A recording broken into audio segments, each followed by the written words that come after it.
Hi guys, evening. Welcome to Kimuku TV.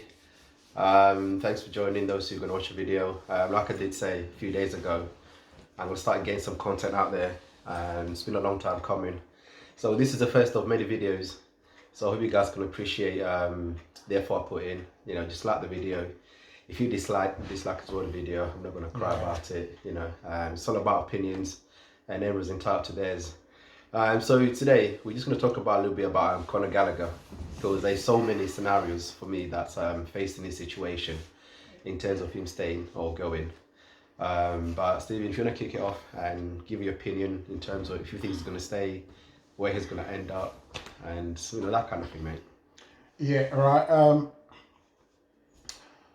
If I'm being honest, like I said earlier, Conor is a brilliant footballer.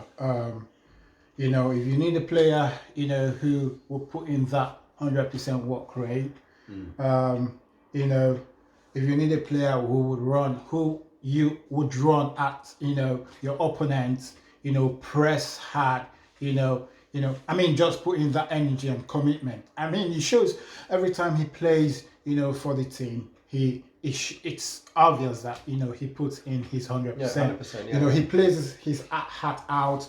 You know, he's not that kind of player that would, you know, keep throwing tantrums and all of that. You know, he's level-headed. You know, he's also, even though we don't get to hear a lot from him and all that, regarding his role in, you know, in the dressing room, but you could tell that he's that kind of a player that, you know, can hold down the dressing room to an extent, you know, considering his age and all of that. I agree. Yeah. But that being said, we're not just talking about, you know, these are qualities that, you know, every team would want to have a player, you know, in that mode, in that, you know, shape and all of that. But at the same time, we're looking at, you know, the qualities that are much more needed right now. Yeah. You know, that profile of a player, and we're talking about a player that is going to play in the number 10 role in this current Chelsea, you know, squad. Apparently, I mean, you look left, you look right, you look forward and back. You know, look at the profile of players we're putting together. Yeah, you know what I mean. Yeah. That's not to discredit. I mean, I've done a good job showing, you know, saying a few good sides, few strengths of, you know, Conor and all that. But right now, I feel like Enzo actually needs a more technically gifted number 10. Yeah. Do you get what I mean? Yeah. He needs it.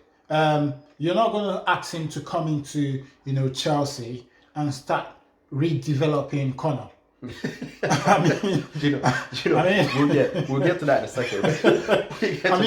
I mean, that's at the moment. That's very sensitive. You're asking a Potter to crack, you know, a completely molded, you know, flower vase, and, you know, and try and pass it through the furnace, you know, and remold it all over again. You know, that's crazy to ask, basically. Yeah. The guy has been given a target for next season, for this coming season. Yeah. He's got to make top 4. Yeah, he has. So if you've asked him to do that, and you're asking him to have Conor as his number 10, come on, mate. Yeah. No, I hear you. I hear you. So I mean, with all due respect to Conor, I mean, if not that we've got, you know, the likes of Enzo Fernandez, we've got the likes of Caicedo. Yeah. We could comfortably play him as a number 6. Yeah. Right. Basically. Yeah. And we saw what he did with Caicedo when Enzo Fernandez went for his surgery. Yeah. He was able to hold it down. Yeah.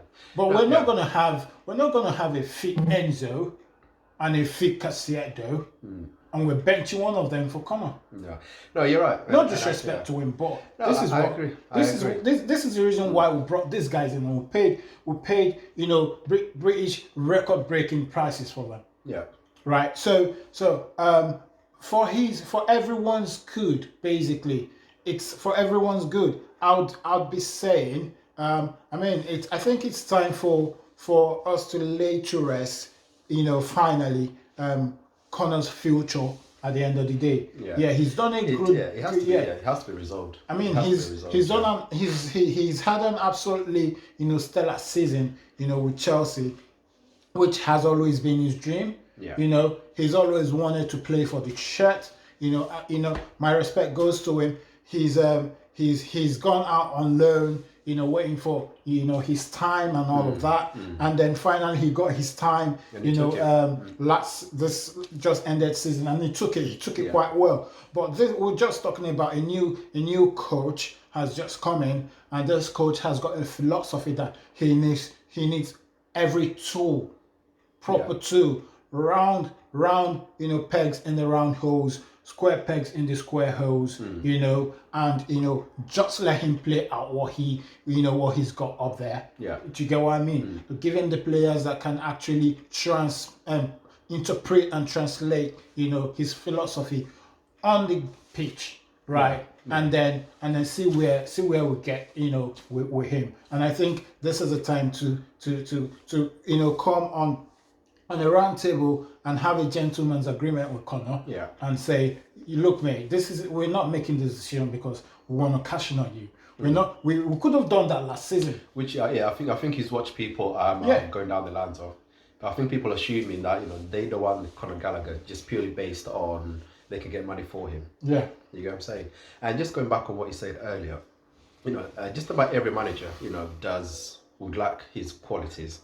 But it's like you said, the way we're trying to shape the team, the kind of football we're trying to play, is this suited to that philosophy? That's the question. Yeah. But again, with me, I also think sometimes a system can improve a player. So if Enzo can find a spot for him and it works for him, fair enough. But like you said, in terms of Enzo Fernandez, Caicedo, Lavia, I don't think we bought all these players and to have Conor Gallagher playing ahead of them. No. So for me, as much as don't get me wrong, I don't dislike Conor Gallagher. I don't dislike Gallagher. Any player who puts his heart and sleeve into your club, you're always going to appreciate. Yeah, definitely. But for me, I just feel that where he was asked to play last season is what actually brought him more grief and it just made people forget his other qualities. Yeah. Because for a number 10, for me, you need the goals, you need the assists, you need to link up play. Definitely. You need to control that attacking area. Definitely. And unfortunately, that's not in Gallagher's game. Gallagher's game is closed down, constant work rate, constant running. And, in a system that suits him, he excels. For example, if you go back to when first Roman came in, Mourinho will love this guy. Definitely. Mourinho loves Conor Gallagher. Definitely. Because of the work rate, because that's Mourinho's system. Definitely. And what he's going to use him for is he's just going to use him to complement the back four for him. Yeah. He's just going to sit deep, cut out all supplies, just cut out all supplies. And he does that quite well. That's it. And that's his game. Yeah, he closes down and he cuts it out. That's his natural ability. But when you're asking him to be, the life wire of the team, when you're asking him to, bring in creativity and all of that, I mean, let's not set him up to fail already. Because basically, I agree. we need someone who is up there with much more vast technical ability. I agree, and I think that's where football's going nowadays. Whether managers playing a 4-2-3-1 or whatever is playing, you find the 4 attacking players, all are deemed to have technical qualities, within them. And this is what I keep saying, and I'll say to you a few times. Poch pushed his guys. He pushed Conor Gallagher into our faces, regardless of who we were playing. Yeah, you know what I'm saying, and that's where Conor Gallagher, will struggle. But if you look at in certain games, he would excel. Definitely. Because if it's a case of where we need to constantly press or sit back and defend, that's Conor Gallagher's game. Yeah. But when you're playing teams that got this long block or whatever, you won't get much change out of Conor Gallagher in that kind of situations. You wouldn't. You know what I'm saying? So as much as people want to, blame Gallagher and say whatever they need to say it, even me, I've said a few things. But when you just sit back and just analyse everything, I just think Poch put in a position last year regardless of where a game was good for him, would highlight his skills, his strengths, or whatever. That did, it didn't bother Poch at all. He just played him in every single game, and that's where he got so much stick from the fan base. Well, we all know Poch. We all know Poch loves a player who would break a leg, for it. Yeah, you'd be wrong with a broken leg. I mean, it's crazy to think that Enzo Fernandez played with high neck pain for over 6 months. Yeah, but Poch came and said he didn't know. Come on. Yeah, you get what I'm saying? Come on, these guys, they've got professional medical team there. Yeah, I mean, this guy, he knows what an average Enzo Fernandez can give on a good day.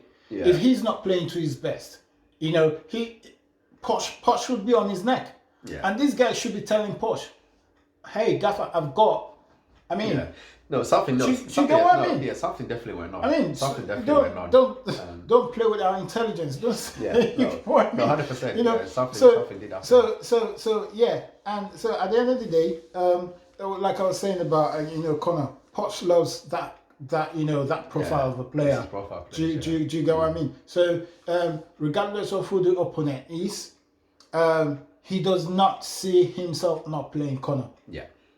He does not see himself not playing Conor. Yeah. Conor has got to be in the pitch. Conor has got to start that game. Yeah. And I mean, I'm not going to criticize him, all the way for it, basically, because if you're a manager, it's a different thing for us to sit back here and and analyze things and say all we want to say, out of emotions and whatever, what have you. But if you're in that seat, if you're in that position, and then you're faced with, I mean, let's also remember and take into consideration, the injury problems that we had, throughout the season. And I'm very sure that. Every game eve, Poch would be on his knees, thanking the good Lord up there that he's got Conor. Because Jude never even had a flu for one day. Yeah. I mean, regardless of the training regime he was always there, regardless of the training regime that everyone said, that was the reason why, or the cause of the injuries and all of that. Conor took part of that training regime. Yeah. Which is a fair point. Yeah, he was. Do you get what I mean? So he rates Conor as dependable, and reliable. Yeah. Do you get what I mean? So he would see it as, oh no, it would be crazy if I do not play this guy. Yeah. It would be crazy, let alone the fact that he loves a player that will sprint back and forth for him, go recover balls, go press high, and do all of those dirty work for him. But now, let's not forget, we are talking about the number 10 position. You don't play just any profile of player in that position. No, you can't afford to. Else, this is the reason why we struggled. We had possession upon possession, but we struggled to create chances. Yeah. We struggled to score goals. Not until sometimes not until Madueke, came took the Bulls by the horn and started playing games, playing good football. I mean, showing us the reason why Chelsea paid what paid for him. Yeah. And then it gave Poch, another alternative, and Poch could at that time play Madueke, on the right, and then bring in Palmer to play number 10 role. Yeah. And that was when we started seeing, good distribution, in the final third, and we started seeing, decent, chances being created. Do you get what I mean? Yeah. So it's very crystal clear that we need a player a little bit, up there than, Conor's, Conor's contribution can give us. 100%. I agree with you, Stephen. And again, when it goes back to that number 10 role, we need that that kind of profile. Because, I mean, for me, you look at number 10, you think of players like Cole Palmer, you think of players like Odegaard. You know what I'm saying? And, them two players are completely different from Conor Gallagher. You know what I'm saying? But it's like when, obviously, Enzo had to go for his surgery and Conor Gallagher was brought back to his more natural role. And you see, he's still, the performance was still there. It was still there. But the attack did not suffer. At You know what all. I'm saying? Because his job is to influence the midfield, disrupt the defensive midfield, and also support the back four. The back four, and that's Conor Gallagher's game, and arriving late into the box. That's his style. So as much as people, and I was included, had a go at him and crying and moaning about his output as a number 10. If a manager asks you to play there, you're not going to say no. No, you're not. You're going to say you're not going to say no. So going back to Xavier, like we was discussing earlier, for me, I just feel that Conor has all the leverage when it comes to deciding his next club. Because he's aware he's got a lot of fans, managers, so many different sets of fans. Would like to have Conor in their team. So for me, like I mentioned to you earlier, I think he's got all the leverage because his contract I think runs out next year. And he can start speaking to foreign clubs, at the earliest opportunity. Now for me, he's aware the club are trying to sell him. So whether it comes down to are the club trying to sell him for profit or are the club trying to sell him because they don't see him as a perfect fit for the club, either way, regardless, he still leaves Conor with all the leverage.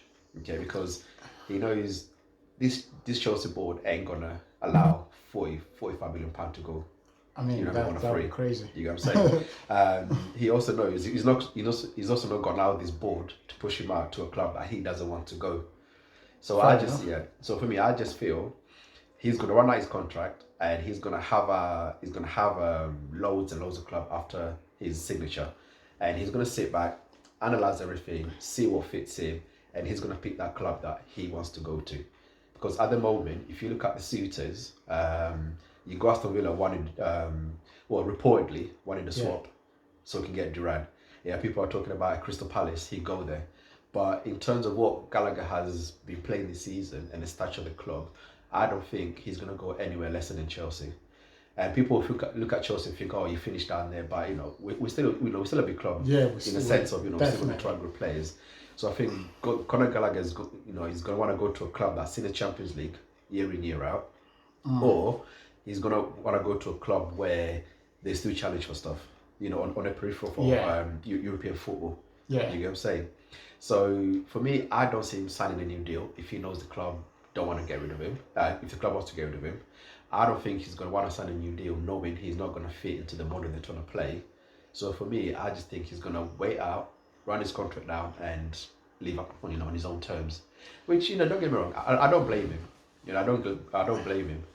I know you're probably going to say selfish guy. I mean, looked after him all these years, at least leave us with some money or whatever. But I just think with everything that's happened, he's gonna want to go to a club where he feels appreciated, by the board. And is he the kind of guy that's gonna go to a rival like Mason Mount? Do you think? So with all due respect to Conor, I do think Conor's got more character than compared to Mason Mount. No, I agree with you. I do. Yeah, I see him as such such a person. Being a footballer aside, right? I see Conor Gallagher. I said earlier that he's a guy who he's level-headed. He's not that kind of player who wants to that kind of character who wants to be on the front page of every magazine and all that. He doesn't care if Chelsea uses him as a poster boy or not. He doesn't. He's not up for all of that. He's not up for all of that. What he wants, and trust me, I'm saying this on camera. Trust me, I would have wished that Now I love the fact that we're able to get these duo Enzo Fernandez and Caicedo, But I would have wished of a scenario where we didn't have one of them. This is a big statement. Just to see that we let Conor, play for his dream club. Yeah. Do you know what I mean? No, yeah, I see where you're going with that. Yeah. He's put in the work all these years. He's gone out for on loans, and I'm very, very sure that he put in the work rate in all of these clubs that he's gone out on loans, just to prove to Chelsea that I'm good enough to play for this team. Do you get what I mean? Yeah. And that was what earned him last season's game time. He played a full season. Yeah. And it was just wrongly profiled, basically. At the end of the day, that's all. Which is a shame. Which is not his fault. Yeah, which is it's a shame. not his fault. Which is a so, shame. but at the end of the day, coming to him, not wanting to be pushed out and stuff like that. I'll put it to you. I still think Conor Gallagher he played at Crystal Palace. Yeah. Right. The fans love him. He knows the fans love him. Yeah. The fans love him, and I still think he's got something for them as well. Talking about if that's where he's gonna end up playing for the rest of his career, I do not think so. Yeah. If he keeps on putting this kind of performance season in season out, I'm not sure he's gonna play for Palace for more than 2 seasons. And you see the likes of Tottenham, you see the likes of Newcastle. Newcastle are putting up the numbers these days. Yeah. Apparently, to be able to make Champions League football and get into that Champions League football position every season, right? So I think if he puts in this performance, for the next 2 seasons, even he could just go there for a season, and then you get serious, coming knocking on Palace's door, and then they're up for business. Yeah. Do you get what I mean? Yeah. So this is why I said earlier that what Chelsea is doing, let's not mess this up. Basically, let's not mess this up. Let's not call this bluff. Yeah. Because he's capable of doing what you said, right? Call him to a gentleman's round table talk. Yeah. Have a chat. Just hear him out. Make sure we convince him, or make sure we let him, understand that no, there is no beef in this, right? This is not to say that you're not good enough. Yeah. Right. Look, we've just got a new manager. We do not have any problems having you play for Poch, right? You play the whole full season for Poch. If Poch had been here this coming season, you're best assured, of a full season play time. Yeah. So long as you remain fit. Yeah. Do you get what I mean? So these are the kind of conversations I feel like the Chelsea hierarchy should be having with him. Yeah. And then try to strike a deal with him. Yeah, 100%. Try to strike a deal with him, and get the business done basically, because there is no benefit, in doing a few good deals, businesses, bringing in good players, and then leaving a homegrown to live for free like that. Yeah, and this is what I'm saying. And if Conor Gallagher, did decide to, run it out and go on his terms, I don't think he'd be doing it out of malice and trying to get back at anybody. At the end of the day, as a footballer, you're gonna want, what's best for basically, you. But don't get me wrong, if you did that, you find people coming out and selling, this guy, this guy, that. But but what people need to understand with Gallagher, as much as people, say what he brings and what he can't bring, he loves the club. Yeah. You can tell every time he put the shirt, he wants to represent the club. And I just go back to what I said earlier, unfortunately for him, Poch misprofiled him so badly that it almost turns the fans against Conor Gallagher. Do you get what I'm saying? Yeah. Because when he was at Crystal Palace, when he was at Crystal Palace, he was a completely different player. Yeah. You know what I'm saying? Because, he was being used, in a correct way. In a correct way. And at the same time, you got, like you said, you got these guys who have come in, they splashed out on Lavia, they splashed out on Caicedo. You got Santos there. You know what I mean? And then you got Conor Gallagher. You've got Gochuku as well. Yeah, and so you know, Gochuku as well. And these players that have all come in, Yeah. you know, and be brought in on you know, some big money, maybe apart from Santos. So in terms of, you know, what they do with Gallagher, I think it all needs to be respectful in terms of how they do it. It's like Definitely. I said, you know, have that conversation on the table. And you know, that idea, it seems so basic. So I'm sure if we're thinking like that, surely somebody at the club, you know, would have come to this conclusion as well. You know what I'm saying? Just sit down on the table and just detail to him why you know, they want to sell him and so forth. You know what I'm saying?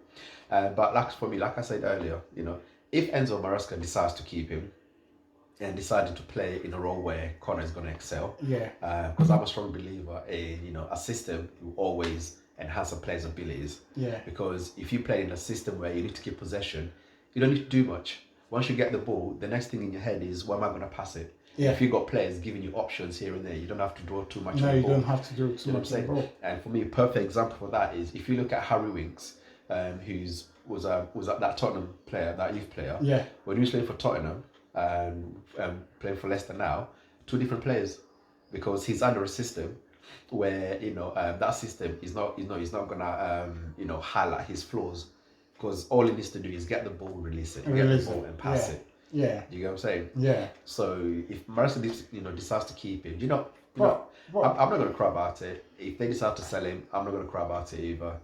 For me, it is what it is. If they decide to keep him, I'll tell you. I'll just tell you for free what's going to happen, because if they decide to keep him, it means we're sacrificing. We're sacrificing, you know, the services of either Enzo Fernandez or Casado. Yeah. Either or both of them. Yeah. So and at the end of the day, you could argue that, you know, when Enzo Fernandez went for his surgery and all of that, Conor and Casado was able to hold it down. But again, we're talking about a different system this time around. But let's not forget, Cucurella had a big say in that as well, in terms of inverting and supporting them too. Right, that's right. Yeah. That's right. Again, it's. I mean, it's going to be a slap on the idea of Chelsea paying 100 and what? Yeah. For both. I mean. Yeah, both of them. Enzo Fernandez cost Chelsea 105 million pound. Yeah. Casado cost Chelsea 115 million pound. Yeah. Somehow, I don't think them two will ever play second fiddle. It's not possible. And I don't think the board will, you know, will allow it. And that's the only and that's what you would be, you know, sacrificing if you're asking to keep Conor. Yeah. And keeping Conor as well. As, you know, second fiddle, probably, you know, coming off the bench, defeats the purpose at the same time. Yeah. Will Conor be happy? This is what I'm saying. Yeah. Will Conor be happy coming off the bench? No. He wouldn't. No. Do you get what I mean? I'm seeing Conor being happier going to Palace. Yeah. You know, being a starter at Palace. Loved by the Palace fans. You know, rather than sitting in the bench, only to have to come and play for 25 minutes, sometimes 15 minutes, you know, just to see the game through. Yeah. So it's and talking about having a conversation with him, in this kind of scenario, every time a club finds itself in this situation with a player, especially a player who knows, you know, Conor is a homegrown. Yeah. He's an English player. Yeah. You know, I mean, he no matter what we talk about his character and all of that, he's got people singing at him, singing into his ears and all of that. I mean, no, of course he's gonna have. Of course he's gonna have. I mean, he's got the media. All the pundits will never say nothing negative about Conor Gallagher. You know, you get what I'm saying? They'll never say nothing negative about him. You know, so he's got ideas flying back, you know, through in and out, and all of that. Yeah. So if he's going, and like I said, when clubs find themselves in this kind of scenario, it's a situation that no club should make the mistake to find themselves in, because at the end of the day, it's very easy to lose that player on a free. Yeah. Do you get what I mean? So, but every now and again, when this happens, there is always ego associated with it. Yeah. Ego, because I do not see any reason why someone in the hierarchy, I do not see any reason why no one has said or suggested, no, we can have a conversation with this guy. Yeah. I mean, we can iron this out, on the table, and then probably give him he extends his contract. But this is what I'm saying, and this is Chelsea is in this mess already. There is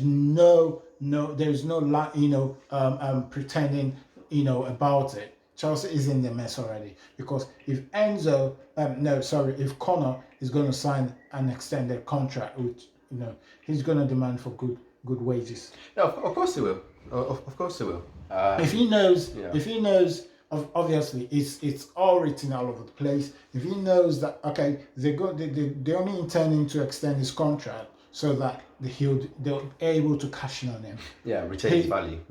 He's gonna request for nothing less than 200 grand a year, a week, basically. And then I think this moment Chelsea ain't paying no player up to that amount. No, they're not. So that's where we. No, you're right, man. It's a tricky one. It's a tricky one because Gallagher's not done. You look at the way he speaks and you look how he keeps his head down. There's not a lot of things being put out there like we had with Mason Mount. Every other day, there's a new type of report of why he did this, why he did that. Conor's a kind of guy that will come in, training, play, go home, do whatever he needs to do. He will let his football do the talking or whatever. Yeah. You asked me about that. You asked me about his contractual situations. The guy gets awkward, because he just wants to play. So for me, like I said earlier, I can't see him signing a new season knowing, he won't get enough game time. You know what I'm saying? So for me personally, I think he's going to wait out and go to where he wants to go and go on his own terms. And I don't blame him for it. This is a mess that's been created by the club. By the club itself. Yeah, it's a shame. It's a shame. Had they seen this earlier and maybe offered him a contract at the beginning, maybe he would have signed it. Yeah, he would have. But because they didn't, and all they kept was about talking about selling him. Maybe he's put two and together and thought, screw this. Last summer, I'm gonna choose where I want to go. Last summer, not just in my opinion, it's very clear. Last summer was the perfect opportunity for Chelsea to have given him, a new contract, and he would have signed it. Because obviously you're sure that you can actually give him game time throughout the season. So that was a very good bait to get him to sign the dotted lines. Like, mate, we've got a new coach. Get the coach to confirm, and this is.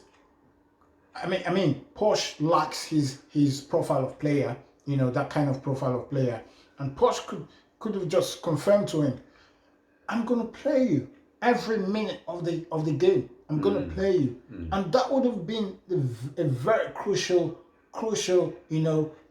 information or chance and opportunity to make him sign the dotted lines. Yeah. I do not understand, and I do not know how we missed that. Yeah, we messed it up. But again, don't get me wrong. I feel bad for the lad. As much as I've said about him, people say I do feel bad for him because his heart is 100% in the right place. But I just think Poch set him up in a way that every time he didn't play him to his full strength, and that got the fans frustrated. Yeah. And also, so much things has been said regarding Gallagher. But again, it goes back to the manager and your profile. Because look at Potter. Gallagher was here when Potter was here, but he wasn't playing him in every single game. Yeah. You know what I'm saying? Yeah. He wasn't playing. He would pick and choose what games suit Conor Gallagher. Yeah. You know what I mean? If you want to close down a game, look at Dortmund Champions League. Winning them 2-0, brought Conor Gallagher and saw out the game. Yeah. You know what I'm saying? But I think Poch does have a lot to answer for in terms of the position he's left Gallagher in. you know. But, you know, like I say, good luck to the kid in terms of where he ends up. You know, like I said, I wouldn't be averse to him staying, and I would not be averse to him going. One other way out of this is if Poch is able to hold, you know, get himself a job, you know, between now. Yeah, I mean.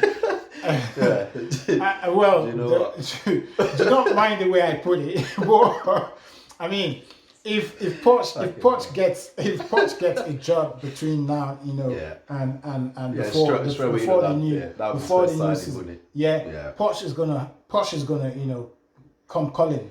Yeah. But bro, I can't see Poch getting a job anywhere else anytime soon, you know. Oh, yeah. I can't see because there was all talk about him going to Man United, and Nah, you know, I think even them, they looked at it and they thought, you know what, we don't need this, Nah, you know, we don't need this. So yeah. but you know, so just to wrap it up, Stephen, how would you feel if Conor left or stayed?